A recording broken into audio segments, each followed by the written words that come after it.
मञ्चमा रहनुभएका र तपाईँहरू सबैलाई सबभन्दा पहिले हार्दिक अभिवादन गर्न चाहन्छु। एमसीसीको विरुद्ध देशव्यापी रूपमा सानो या ठुलो अभियान विरोध सुरु भएको छ। यसभित्र थुप्रै मानिसहरूका आन्तरिक विभिन्न स्वार्थहरू पनि छन् र विभिन्न आकांक्षाहरू पनि छन् र देशभक्तिपूर्ण भावनाहरू पनि छन्।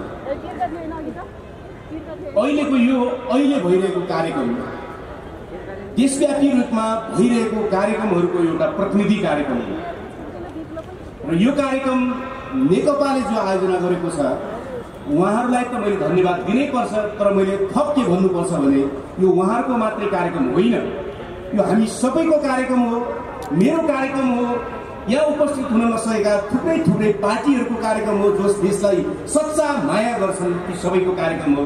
त्यस अर्थमा यो कार्यक्रममा सहभागी आयोजक तपाईँ सबैहरूलाई र म समेतलाई पनि बधाई दिन चाहन्छु। एमसीसीलाई सम्झिरहँदा नेपालको राष्ट्रियताको आन्दोलनसँग यसको सम्बन्ध छ। जब दिल्ली सम्झौता भयो त्यसको विरुद्ध कम्युनिस्ट पार्टीले झण्डा उठायो, त्रिपक्षीय दिल्ली सम्झौताको विरुद्ध, र चिनिया काजीहरूले यही खुला मञ्चको अलिकति पर भूगोल पार्कमा बलिदान गरे। त्यो बलिदानले नेपाली समाजलाई लामो समयसम्म देशभक्तिपूर्ण लडाईँ लड्नका निम्ति एउटा ऊर्जा दियो, लामो ऊर्जा दियो र त्यसमा हामी पौडिँदै पञ्चायतकालसम्म पुग्यौँ।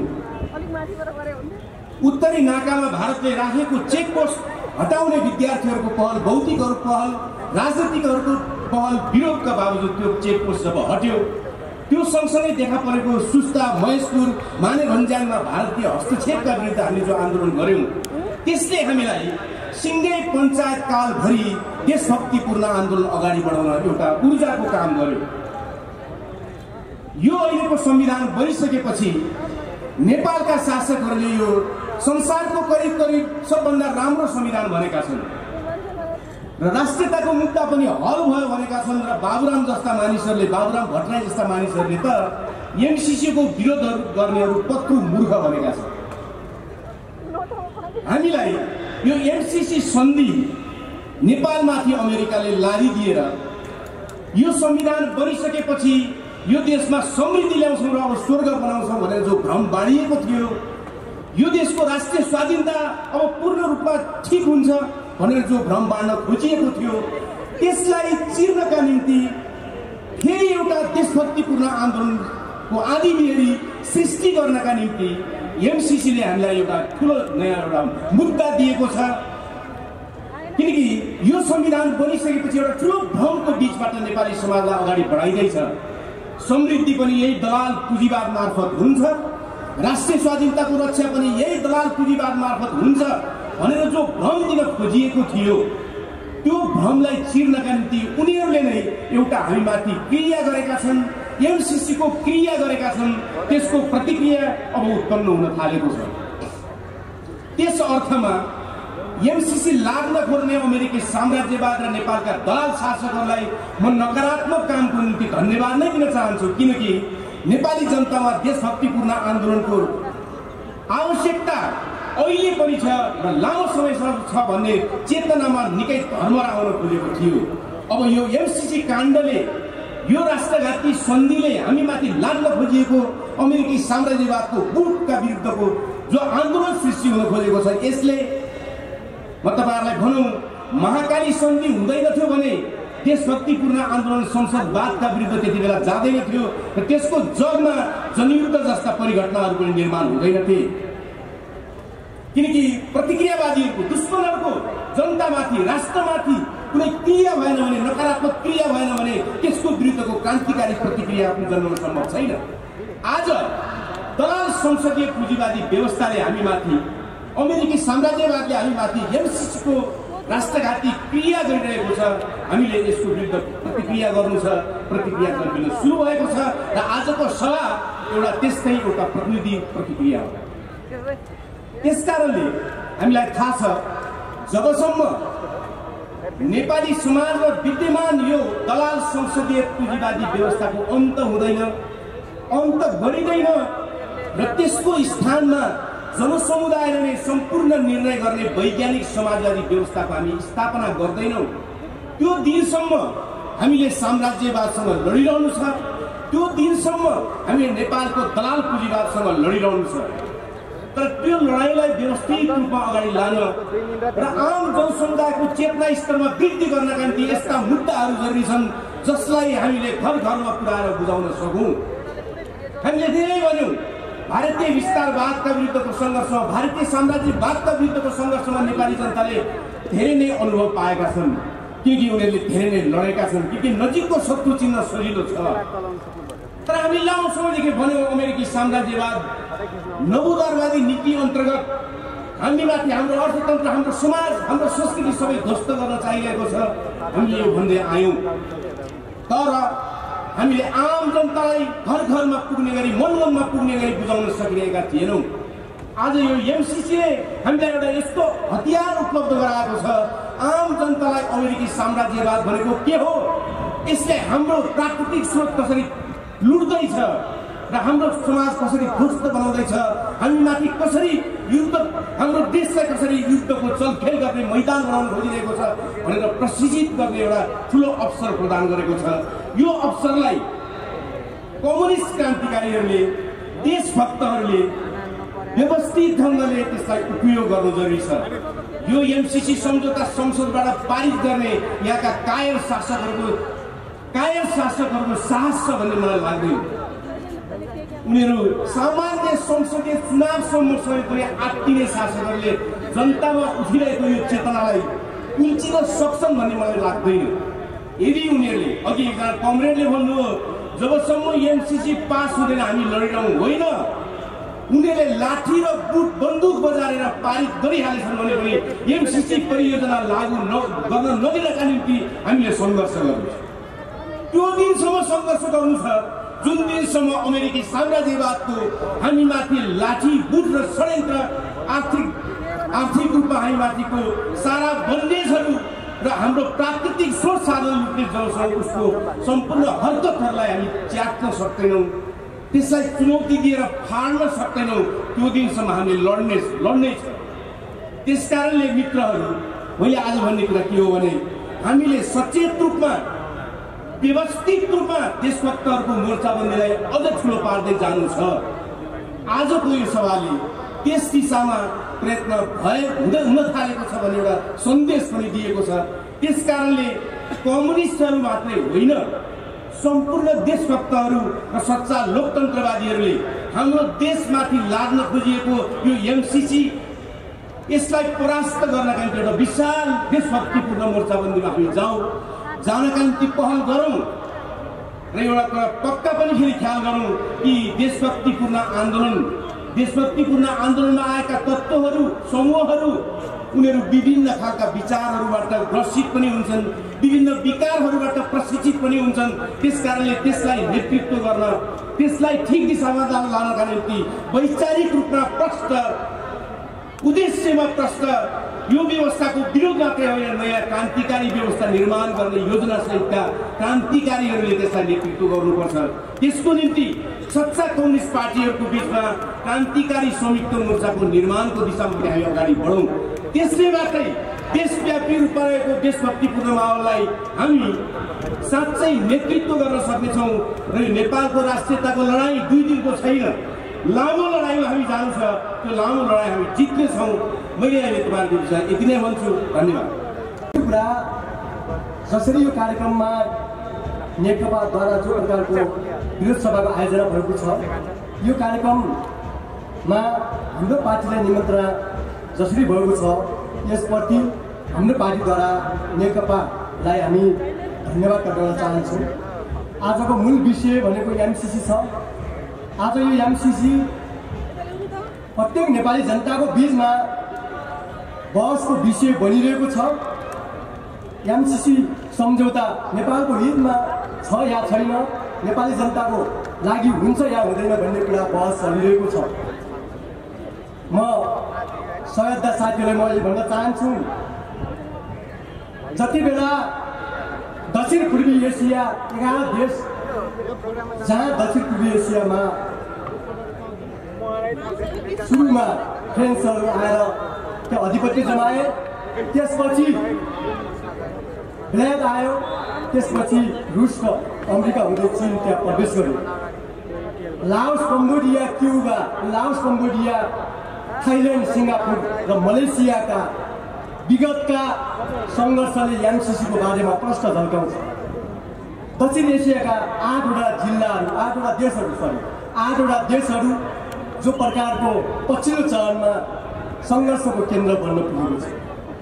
हामीले इन्डो पेसिफिक रणनीतिको बारेमा छ्याङछ्याङकै हामीले अध्ययन गरेका छौँ र हामी प्रश्न भन्न चाहन्छौँ 17औं शताब्दीदेखि 21औं शताब्दीसम्म आइपुग्दा अमेरिकाको रणनीति भनेको कम्युनिस्ट विरोधी रणनीति हो। अमेरिकाको रणनीति भनेको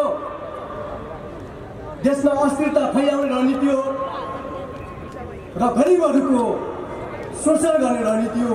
त्यस रणनीति अन्तर्गत एमसिसी आइपुगेको छ। म यही प्रश्न पार्न चाहन्छु। यहाँ सम्झौताले प्रष्ट भाषा बोलेको छ।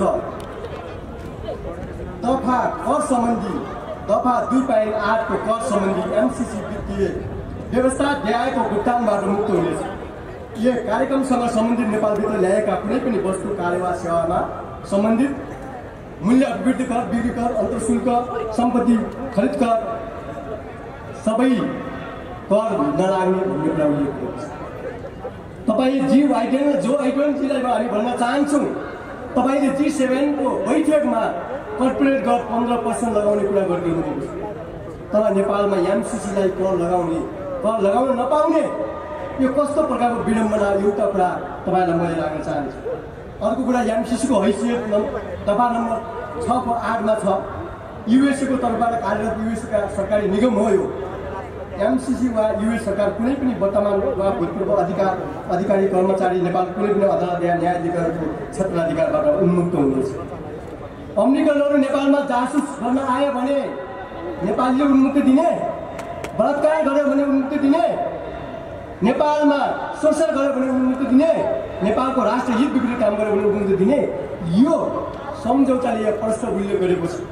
त्यसकारणले गर्दाखेरि नेपाली जनतालाई यहाँका दलाल शासक वर्गहरूले अत्यन्तै आँखा छोपेर बन्द कोठामा राखेको यो प्रश्न हुन्छ। अर्को कुरा जहाँसम्म कानुनको ढाँचाको विषयमा छ, एमसिसी नेपाललाई निर्णय गर्ने किन स्वायत्तता हुनेछ?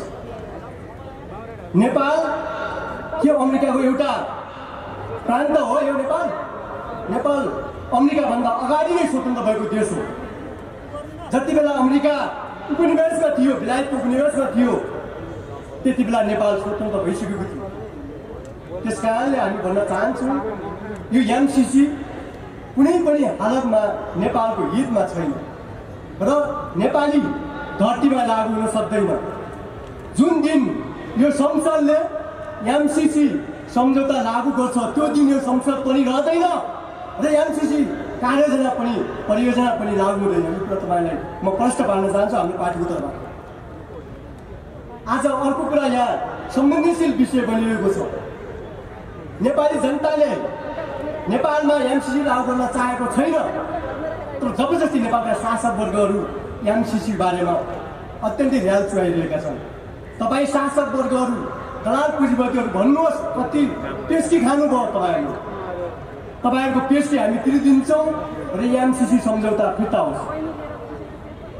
आज जुन प्रकारको तपाईँहरूले अत्यन्तै जनतालाई भ्रम छर्दै हुनुहुन्छ, नेपाली काङ्ग्रेसको सरकार जति बेला गिरिजाप्रसाद कोइराला हुनुहुन्थ्यो त्यति बेला जनयुद्ध सुरु भयो भने, यदि शेरबहादुर देउपाको नेतृत्वमा नेपालमा राष्ट्रिय युद्ध सुरु हुन खोज्यो भने नेपालको 80% भूभाग जनयुद्धले कब्जा गरेको थियो। राष्ट्रिय युद्ध भयो भने 100% कब्जा हुनेछ। यो कसैको चाहना इच्छाको कुरा होइन। यो प्रत्येक नेपालीको आफ्नो स्वायत्तता, आफ्नो स्वाधीनता र आफ्नो सार्वभौमिकताको अधिकार क्षेत्रको कुरा हो। चाहे यो काङ्ग्रेस, एमाले, माओवादी या कुनै पार्टी विशेषको कुरा होइन। नेपालको राष्ट्रको रक्षाको प्रश्न हो, नेपालको राजनीतिक स्वतन्त्रताको प्रश्न हो, नेपालको स्वाभिमानको प्रश्न हो। अर्को कुरा सहयोग साथीहरू, आदरणीय नेपाली दाजुभाइ दिदीबहिनीहरू, म भन्न चाहन्छु संसदीय व्यवस्था असफल भइसकेको छ। अब यसको अन्त्य गर्न जरुरी छ। हाम्रो लक्ष्य वैज्ञानिक समाजवाद हो, तर संसदीय व्यवस्था अन्त्य भइसकेको अवस्था, अन्त्य हुने क्रममा रहेको अवस्था र वैज्ञानिक समाजवाद नआइरहेको अवस्थामा सङ्क्रमणकालीन हिसाबले नेपालमा राष्ट्रिय राजनीति जना परामर्श सम्मेलनको हामीले प्रस्ताव अगाडि सारेका छौँ। यो प्रस्ताव मार्फत संविधान सभा पछिको उच्च प्रजातान्त्रिक अभ्यासको रूपमा यो राष्ट्रिय राजनीति जना परामर्श सम्मेलन हुनेछ। यसले सर्वदलीय सर्वपक्षीय राष्ट्रिय संयुक्त सरकारको आधार खडा गर्नेछ, समाजवादी संविधानको बारेमा बहस गर्नेछ, पूर्ण समानुपातिक निर्वाचन प्रणाली शासकीय स्वरूपमा कार्यकारी राष्ट्रपतिको बारेमा यसले आफ्नो आधार खडा गर्नेछ र यो सम्बन्धमा हेर्दाखेरि वैज्ञानिक समाजवादको आधारको रूपमा अगाडि बढ्नेछ। आज हामीले यो कुरा उठाएका छौँ। आज एउटा नेकपाले पनि जो प्रकारको जनमत सङ्ग्रहको कुरा उठाइएको छ, त्यसबाट थुप्रै भ्रम छरिएको छ। यो एउटा साधन हो, यो साध्य होइन। यसमा हामीले यसलाई कसरी अगाडि बढाउन सक्छौँ त्यो हाम्रो हातको कुरा हो। 36 सालमा भएको जनमत सङ्ग्रहलाई यही हिसाबमा दार्जिलिङ हुँदैन।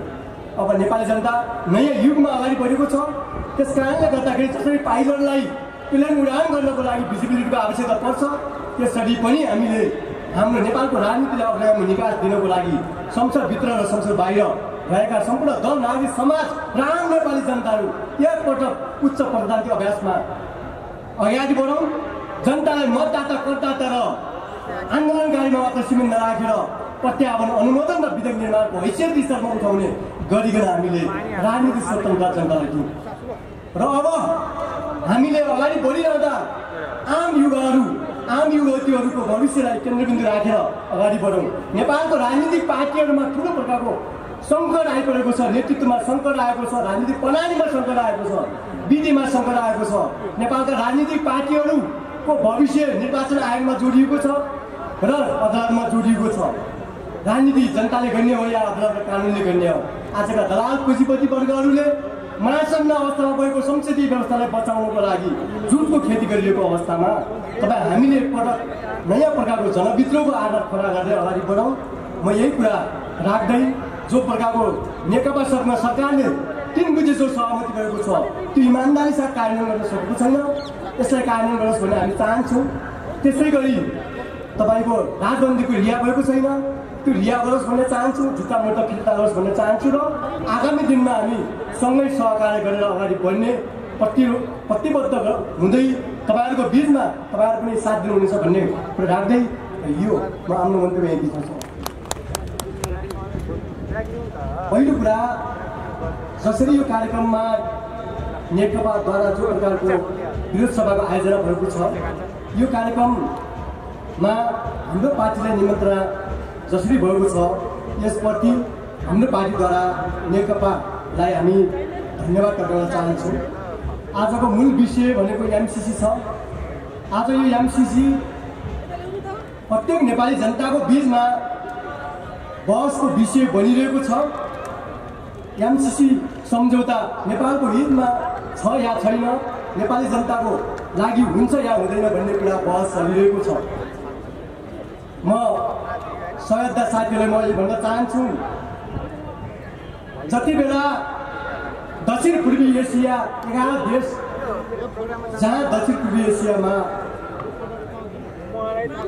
सुरुमा फ्रेन्चहरू आएर त्यो अधिपत्य जमाए, त्यसपछि ब्ल्याक आयो, त्यसपछि रुस र अमेरिका हुँदै चीन त्यहाँ प्रवेश गर्यो। Laos, Cambodia, Cuba, Laos, Cambodia, Thailand, Singapore र मलेसियाका विगतका सङ्घर्षले एमसिसीको बारेमा प्रश्न झल्काउँछ। दक्षिण एसियाका 8वटा जिल्लाहरू, 8वटा देशहरू जो प्रकारको पछिल्लो चरणमा सङ्घर्षको केन्द्र बन्न पुगेको छ। हामीले इन्डो पेसिफिक रणनीतिको बारेमा छ्याङछ्याङकै हामीले अध्ययन गरेका छौँ र हामी प्रश्न भन्न चाहन्छौँ, 17औं शताब्दीदेखि 21औं शताब्दीसम्म आइपुग्दा अमेरिकाको रणनीति भनेको कम्युनिस्ट विरोधी रणनीति हो। अमेरिकाको रणनीति भनेको देशमा अस्थिरता फैलाउने रणनीति हो र गरिबहरूको शोषण गर्ने रणनीति हो। त्यस रणनीति अन्तर्गत एमसिसी आइपुगेको छ। म यही प्रश्न पार्न चाहन्छु, यहाँ सम्झौताले प्रष्ट भाषा बोलेको छ। दफा कर सम्बन्धी दफा 2.8 को कर सम्बन्धी एमसीसी वित्तीय व्यवस्था ल्याएको भुक्तानबाट मुक्त हुनेछ। यो कार्यक्रमसँग सम्बन्धित नेपालभित्र ल्याएका कुनै पनि वस्तु कार्य वा सेवामा सम्बन्धित मूल्य अभिवृद्धि कर, बिक्री कर, अन्तर्शुल्क, सम्पत्ति खरिद कर सबै कर नलाग्ने भन्ने कुरा उल्लेख गरिएको छ। तपाईँ G-Biden र जो Bidenजीलाई हामी भन्न चाहन्छौँ, तपाईँले G7 को बैठकमा कर्पोरेट कर 15% लगाउने कुरा गरिदिनु भएको छ।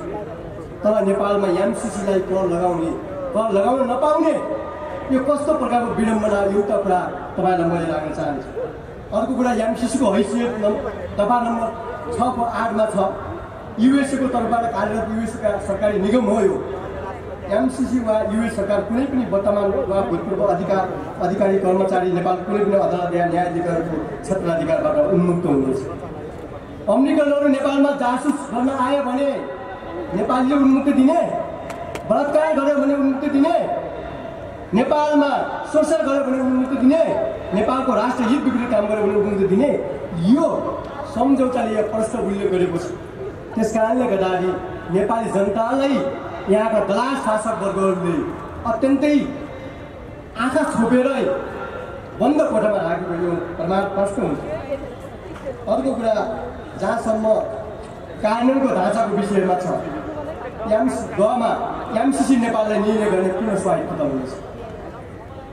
नेपाल के अमेरिकाको एउटा प्रान्त हो? यो नेपाल अमेरिकाभन्दा अगाडि नै स्वतन्त्र भएको देश हो। जति बेला अमेरिका उपनिवेशमा थियो, बेलायतको उपनिवेशमा थियो, त्यति बेला नेपाल स्वतन्त्र भइसकेको थियो। त्यसकारणले हामी भन्न चाहन्छौँ यो एमसीसी कुनै पनि हालतमा नेपालको हितमा छैन र नेपाली धरतीमा लागू हुन सक्दैन। जुन दिन यो संसदले एमसीसी सम्झौता लागू गर्छ त्यो दिन यो संसद पनि रहँदैन र एमसीसी परियोजना पनि लागू हुँदैन। यो कुरा तपाईँलाई म प्रश्न पार्न चाहन्छु हाम्रो पार्टीको तर्फबाट। आज अर्को कुरा यहाँ संवेदनशील विषय बनिएको छ। नेपाली जनताले नेपालमा एमसीसी लागू गर्न चाहेको छैन, तर जबरजस्ती नेपालका शासक वर्गहरू एमसीसी बारेमा अत्यन्तै र्याल चुहाइरहेका छन्।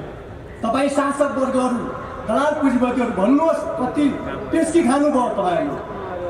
तपाईँहरूको पेस्की हामी तिरिदिन्छौँ र एमसीसी सम्झौता फिर्ता होस्। आज जुन प्रकारको तपाईँहरूले अत्यन्तै जनतालाई भ्रम छर्दै हुनुहुन्छ, नेपाली काङ्ग्रेसको सरकार जति बेला गिरिजाप्रसाद कोइराला हुनुहुन्थ्यो त्यति बेला जनयुद्ध सुरु भयो भने, यदि शेरबहादुर देउपाको नेतृत्वमा नेपालमा राष्ट्रिय युद्ध सुरु हुन खोज्यो भने नेपालको 80% भूभाग जनयुद्धले कब्जा गरेको थियो। राष्ट्रिय युद्ध भयो भने 100% कब्जा हुनेछ। यो कसैको चाहना इच्छाको कुरा होइन। यो प्रत्येक नेपालीको आफ्नो स्वायत्तता, आफ्नो स्वाधीनता र आफ्नो सार्वभौमिकताको अधिकार क्षेत्रको कुरा हो। चाहे यो काङ्ग्रेस, एमाले या माओवादी या कुनै पार्टी विशेषको कुरा होइन। नेपालको राष्ट्रको रक्षाको प्रश्न हो, नेपालको राजनीतिक स्वतन्त्रताको प्रश्न हो, नेपालको स्वाभिमानको प्रश्न हो। अर्को कुरा सहयोग साथीहरू, आदरणीय नेपाली दाजुभाइ दिदीबहिनीहरू, म भन्न चाहन्छु संसदीय व्यवस्था असफल भइसकेको छ। अब यसको अन्त्य गर्न जरुरी छ। हाम्रो लक्ष्य वैज्ञानिक समाजवाद हो, तर संसदीय व्यवस्था अन्त्य भइसकेको अवस्था, अन्त्य हुने क्रममा रहेको अवस्था र वैज्ञानिक समाजवाद नआइरहेको अवस्थामा सङ्क्रमणकालीन हिसाबले नेपालमा राष्ट्रिय राजनीति जना परामर्श सम्मेलनको हामीले प्रस्ताव अगाडि सारेका छौँ। यो प्रस्ताव मार्फत संविधान सभा पछिको उच्च प्रजातान्त्रिक अभ्यासको रूपमा यो राष्ट्रिय राजनीति जना परामर्श सम्मेलन हुनेछ। यसले सर्वदलीय सर्वपक्षीय राष्ट्रिय संयुक्त सरकारको आधार खडा गर्नेछ, समाजवादी संविधानको बारेमा बहस गर्नेछ, पूर्ण समानुपातिक निर्वाचन प्रणाली शासकीय स्वरूपमा कार्यकारी राष्ट्रपतिको बारेमा यसले हाम्रो आधार खडा गर्नेछ र यो समयमा हेर्दाखेरि वैज्ञानिक समाजवादको आधारको रूपमा अगाडि बढ्नेछ। आज हामीले यो कुरा उठाएका छौँ। आज एउटा नेकपाले पनि जो प्रकारको जनमत सङ्ग्रहको कुरा उठाइएको छ, यसबाट थुप्रै भ्रम छरिएको छ। यो एउटा साधन हो, यो साध्य होइन। यसमा हामीले यसलाई कसरी अगाडि बढाउन सक्छौँ त्यो हाम्रो आफ्नो कुरा हो। 46 साल 36 सालमा भएको जनमत सङ्ग्रहलाई यही हिसाबमा ताजा हुँदैन। अब नेपाली जनता नयाँ युगमा अगाडि बढेको छ। त्यस कारणले गर्दाखेरि जसरी पाइलटलाई प्लेन उडान गर्नको लागि भिजिबिलिटीको आवश्यकता पर्छ, त्यसरी पनि हामीले हाम्रो नेपालको राजनीतिलाई अगाडि निकास दिनको लागि संसदभित्र र संसद बाहिर रहेका सम्पूर्ण दल, नागरिक समाज र आम नेपाली जनताहरू एकपटक उच्च मतदानको अभ्यासमा अगाडि बढौँ। जनतालाई मतदाता करदाता र आन्दोलनकारीमा मात्र सीमित नराखेर प्रत्यावन अनुमोदन र विधेयक निर्माणको हैसियत स्तरमा उठाउने गरिकन हामीले राजनीतिक स्वतन्त्रता जनतालाई दियौँ। र अब हामीले अगाडि बढिरहँदा आम युवतीहरूको भविष्यलाई केन्द्रबिन्दु राखेर अगाडि बढौँ। नेपालको राजनीतिक पार्टीहरूमा ठुलो प्रकारको सङ्कट आइपरेको छ, नेतृत्वमा सङ्कट आएको छ, राजनीतिक प्रणालीमा सङ्कट आएको छ, विधिमा सङ्कट आएको छ। नेपालका राजनीतिक पार्टीहरूको भविष्य निर्वाचन आयोगमा जोडिएको छ र अदालतमा जोडिएको छ। राजनीति जनताले गर्ने हो या अदालत र कानुनले गर्ने हो? आजका दलाल पुँजीपति वर्गहरूले महासन्न अवस्थामा भएको संसदीय व्यवस्थालाई बचाउनको लागि झुटको खेती गरिएको अवस्थामा तपाईँ हामीले एकपटक नयाँ प्रकारको जनविद्रोहको आधार खडा गर्दै अगाडि बढौँ। म यही कुरा राख्दै जो प्रकारको नेकपा सरकारले 3 बुझे जो सहमति गरेको छ त्यो इमान्दारी साथ कार्यान्वयन गर्न सकेको छैन। यसलाई कार्यान्वयन गरोस् भन्ने हामी चाहन्छौँ। त्यसै गरी तपाईँको राजबन्दीको रिहा भएको छैन, त्यो रिहा गरोस् भन्ने चाहन्छु, झुट्टा मुद्दा फिर्ता गरोस् भन्ने चाहन्छु र आगामी दिनमा हामी सँगै सहकार्य गरेर अगाडि बढ्ने प्रतिबद्ध हुँदै तपाईँहरूको बिचमा तपाईँहरू पनि साथ दिनुहुनेछ भन्ने कुरा राख्दै यो म आफ्नो मन्तव्य यति छ।